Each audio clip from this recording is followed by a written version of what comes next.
اعوذ باللہ من الشیطان الرجیم بسم اللہ الرحمن الرحیم۔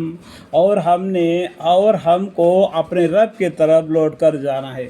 ہر انسان کو اللہ کے طرف لوٹ کر جانا ہے۔ یہ دنیا ہمیشہ رہنے کی جگہ نہیں ہے، چند سال رہنے کی جگہ ہے۔ یہ سب کچھ تم کو آزمانے کے لیے دیا گیا ہے۔ اب کو معلوم ہے آدم علیہ السلام سے غلطی ہو گئی تھی، اس لیے تم کو دنیا میں آنا پڑا۔ منہا خلقناکم وفیہا نعیدکم ومنہا نخرجکم تارۃ اخری۔ اور اس زمین سے تم کو اٹھ کر اللہ کے پاس جمع ہونا ہے، اور ہم کو اپنے رب کی طرف لوٹ کر جانا ہے۔ ان لوگوں نے خدا کے بندوں میں سے جو مخلوق ہوتے ہیں خدا کا جزا ٹھہرا دیا، یعنی انسان ہے جو ہم سے، دیکھو انسانوں میں انسان کو کچھ درجے میں بڑا کر دیا، اس کا مطلب یہ نہیں کہ اس کو خدا کے برابر کر دو، ہے نہیں، خدا کے برابر کر دو۔ اور موسیٰ علیہ السلام تو اللہ سے بات کر دیے، اللہ سے باتیں کیے، راز کی باتیں کرتے تھے، اس کا مطلب یہ نہیں کہ ہم موسیٰ علیہ السلام کو خدا کے برابر ٹھہرانا، ایسا غلط بات ہے، کیونکہ موسیٰ علیہ السلام بھی خدا کے بندے ہیں، وہ بھی اللہ کی بندگی کرتے ہیں، ہم بھی اللہ کی بندگی کرتے ہیں۔ اس طریقے سے خدا کے برابر دوسرے کو ٹھہرانا اس کو شرک بولتے ہیں۔ شرک میں بھی بہت قسمیں ہیں شرک کرنے کا، اور اس آپ کو ایک کتاب ہے،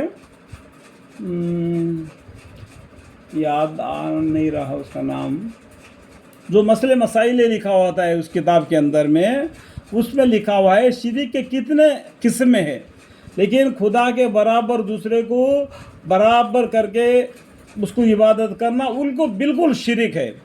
اور بھی کچھ کام ہیں جو ہم دنیا میں کرتے ہیں تو اس شرک کہلاتی ہے، وہ بہشت زیور، جو بھی یاد آ گیا، جو بہشت زیور کتاب پڑھیں گے تو آپ کو شرک کے کتنے قصے ہیں، کتنے قسمات ہے، بیپار کرنا کیسا ہے اور اپنی بندگی گزارنا کیسا ہے، سب مسئلے مسائل بہشت زیور میں لکھا ہوا ہے۔ کیا خدا نے اپنے مخلوقات میں سے بیٹیاں پسند کی؟ نہیں، اللہ نے بیٹیوں کو پسند کر دیا، لیکن یہ لوگ کچھ کیا کرتے ہیں تو اللہ کے لیے جو فرشتے ہیں نا ان کو بیٹیاں کر کے تعزیز کرتے۔ دیکھو ان کو پیدائش کرتے وقت تو یہ موجود تھے کیا؟ جو فرشتوں کو اللہ نے پیدا کیا اس ٹائم پر یہ موجود تھے کیا کہ وہ جو بیٹیاں بنا دیا؟ تو اور ہمارے لیے تو بیٹے پسند تو، اور تم کو بیٹوں کے ساتھ مخصوص کیا۔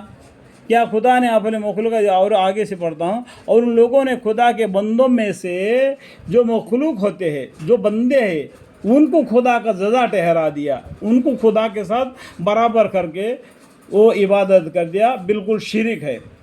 وہ بھی خدا کے بندے ہیں، وہ بھی اللہ کے پاس جا کے اللہ کو حساب دینا ہے۔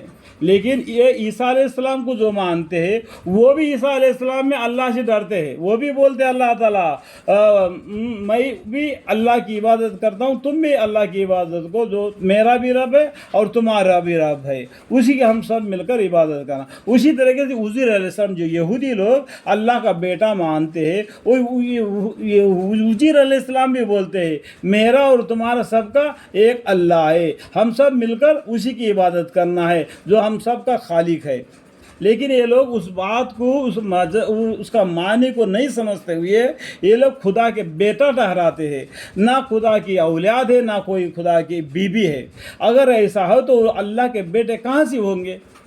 نعوذ باللہ، کتنا بڑا جھوٹ کہا دیا اللہ کے بارے میں، اتنا بڑا جھوٹ کہا کہ آسمان پھٹ پڑے، زمین کے ٹکڑے ٹکڑے ہو جائے، اتنا گندی بات کہا دیا اللہ کے حق میں کہ خدا نے اپنے بیوی بنا دیا یا اپنا بیٹے کو جنا، جیسا کہ عیسیٰ علیہ السلام کے پیدائش کے بارے میں یہ لوگ عیسائی لوگ مانتے ہیں، جیسے عزیر علیہ السلام کے بارے میں یہودی لوگ مانتے ہیں۔ ایسا نہیں کرنا۔ لیکن کبھی بھی مسلمان بھائی اپنے محمد مصطفیٰ صلی اللہ علیہ وسلم کو پیدائش کے دن کو، وہ پیغمبر صلی اللہ علیہ وسلم پیدا ہوئے اس کا خوشی میں ہم خوشیاں مناتے، ان کا پیدائش کا جو قصہ ہے قصص الانبیاء میں، اس کو پڑھ کر ہم اور بھی ہدایت پانے والے ہوتے ہیں۔ دیکھو ہم میں آپ میں کتنا فرق ہے۔ ہم محمد مصطفیٰ صلی اللہ علیہ وسلم کو اللہ کا بندہ، خدا نے ان کو چن لیا اور ان کو پیغمبر بنا دیا، وہ ہمارے لیے پیغمبر بنا کے آگے اور میسنجر ہے، اللہ کے حکم کو ہم تک پہنچا دیا۔ تو پیغمبر کے تک جبرائیل علیہ السلام نے پہنچا دیا، جبرائیل علیہ السلام کے بعد میں محمد مصطفیٰ صلی اللہ علیہ وسلم نے اس قرآن کو ہم تک پہنچا دیا۔ ابھی ہم کیا کرنا ہے؟ اس قرآن کو، الفاظ کو، اس قرآن اللہ کے حکم کو دوسروں تک پہنچا دینا، یہ اپنے لیے فرض ہے۔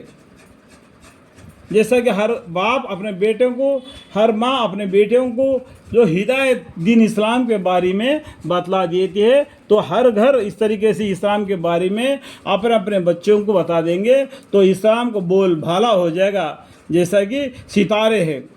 تو اس طرح پیغمبر صلی اللہ علیہ وسلم کے زمانے میں تو اسلام کتنا اونچا درجہ تھا، آج یہ اتنا گر گیا، جو کافر لوگ اسلام کو مٹانا چاہتے ہیں، لیکن اللہ مٹنے نہیں دیتا۔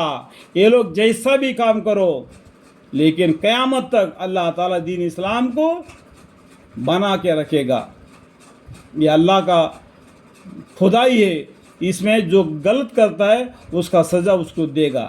اللہم اغفر لی۔